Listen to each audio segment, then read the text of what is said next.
Hi guys, welcome to another Divi theme video. This is Jamie from System22 and webdesignandtechtips.com.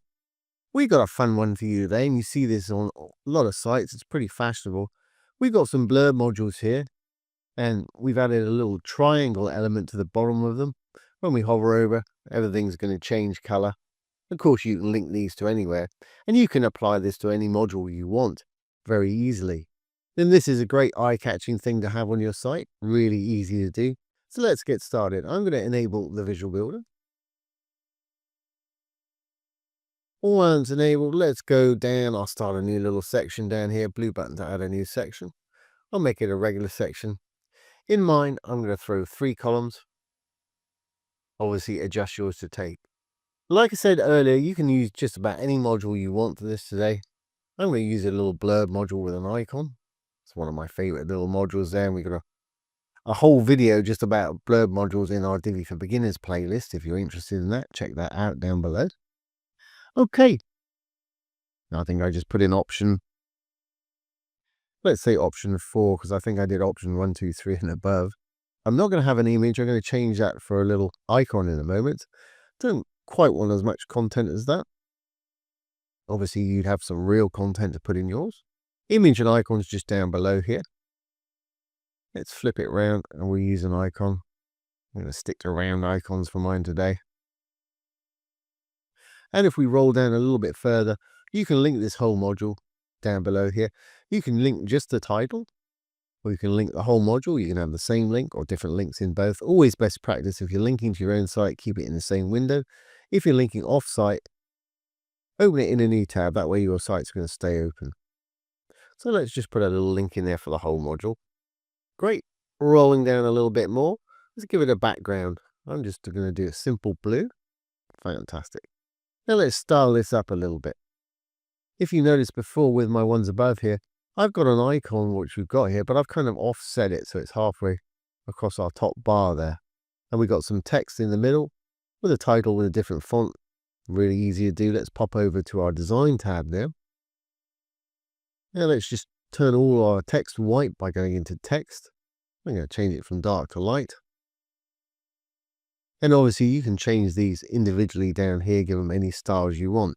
I'm going to use a different font for my title text here. I've been using Anton, so it'll be up in my recents right here. But you can choose any font you want.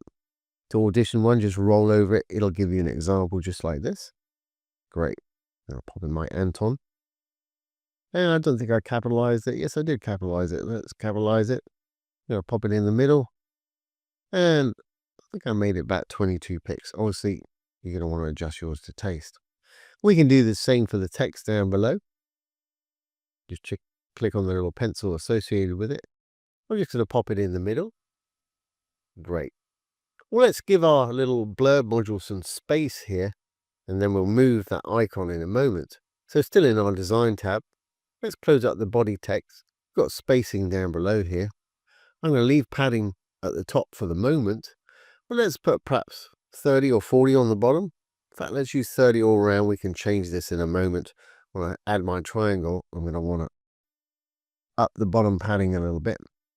But that's okay for the time being. Now let's go and adjust our little icon up there. That's right at the top of our design settings, image and icon. Let's have a look up here. I made it blue in color. I've got a bit of a border going on there. Let's do the same thing. Icon color was blue. Disappeared onto the background. Let's give it a white background. There it is. That's better. But let's also give it a white border. We roll down here. Here's the all 4 sides. I'm going to make it white. You won't see much difference at the moment. If I make it black, you will see it there. Let's do that first. I'll change it to white. I've selected the color of black, solid.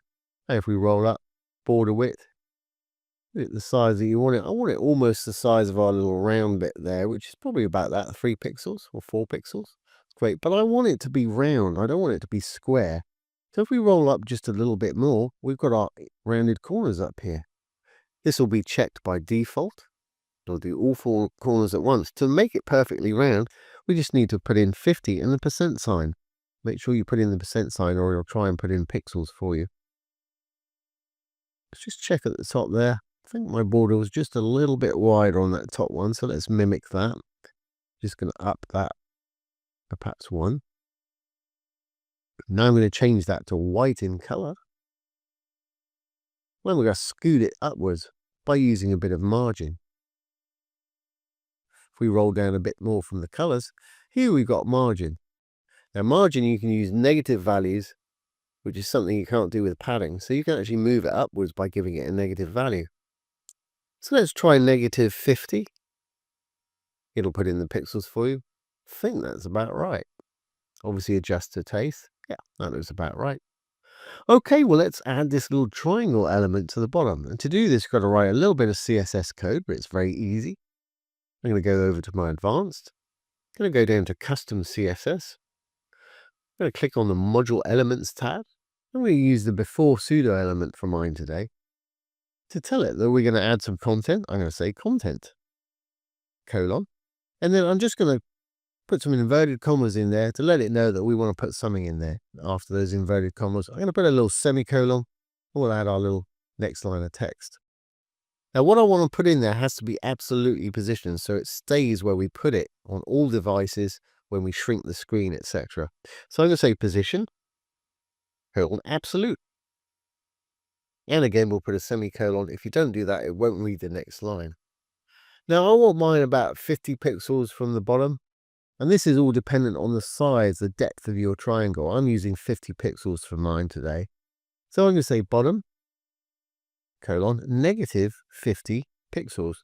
And like I say, that's dependent on how deep you want your triangle to be. And I'll show you what I mean with that in a moment. I want it to start right on the left-hand side. So we'll say left or 0.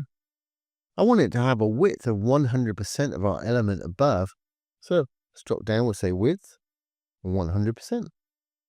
As I mentioned before, I'm using 50 pixels for the height of mine. You can adjust to taste. So let's say height 50 pixels.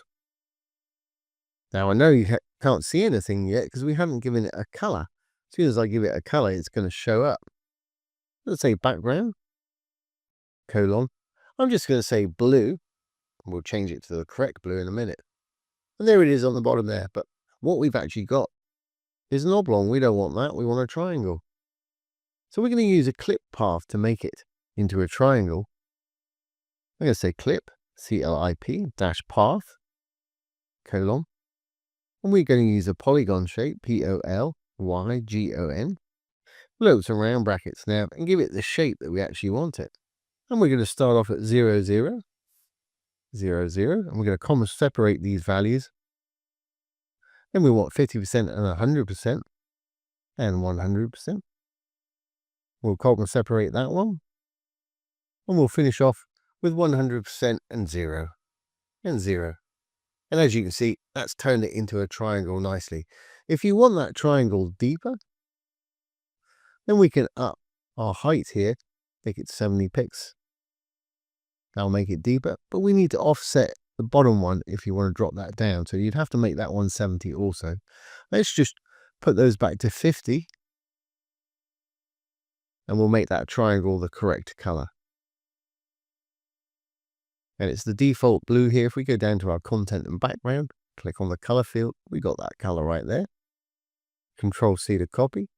We're going to go back to our custom CSS. And instead of the blue, I'm going to paste that in. And we should have a nice blue triangle there now. Fantastic. Got a little line there. If we shave off 1 pixel from the bottom, that should take care of that. Let's make that 49. Perfect. Great. And the other thing I did, when they hover over it, I wanted it to change color. I think I added a bit more on the bottom just to push that down a bit with the spacing. If we go back into design and spacing, I'm going to up the padding on the bottom to 60 pixels to account from that, just so there's more space on the bottom there. Perfect. I like the shape better that way. Now to do the color change, couldn't be easier. We're not going to do any coding to make that happen today. We're going to go into our filters. So let's close up spacing. Down below we'll find filters. Now you could use hue to change the color. I'm going to change it on hover and common to all Divi modules. If you hover over, you'll see some little icons appear. Go to the thing you want to affect, hit the little arrow, We'll bring up two tabs, desktop and hover. You can have completely different values for each. If you wanted to change the color on hover, select the hover tab and pull it where you want. You can get all kind of different colors. I'm going to use something much simpler, which is an invert. But if you want to change specific colors, you can go through the spectrum with this one. So I'm going to leave that as it is. I'm actually going to use invert with mine today, which is going to invert it to the opposite colors, which will make whites black, and the opposite on the color wheel for blue is orange. And you'll see if I hover over, get up my little hover, click on the hover tab, and roll this up, you can see it start to change. And there's the opposites right there. Now, the time it takes to go from desktop to hover with Divi is 300 milliseconds, which is pretty quick, just under a third of a second. If you want to add a little bit more drama, we can up that, so it's a longer time period. If we go over to the advanced and transitions, and this is common to all modules, rows and sections, transition duration, there's the default 300 mils. Let's take it up to maybe 3/4 of a second or whatever works for you. Don't want any delay, want it to happen as soon as their mouse hits it. Speed curve, I'm going to use this for this today. Ease will work, but my favorite for these sort of hover effects is ease in, ease out. Let's save our changes. And of course, this will work on tablet and mobile too. They'll just have to tap on it. Let's save our page changes now. Save draft or publish if you're ready. And let's exit the visual builder. Roll on now. There's our original ones. Here's the new one that we just built.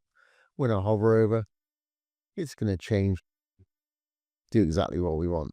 And once you've got one, I'm sure you know how to duplicate it. Just hit the clone button, pull one across, change your icon, change your title and text. Do the same again. You don't have to go through making that all again. And those are really in fashion at the moment. You see them on all kind of sites. So I hope you've enjoyed this today and found it useful.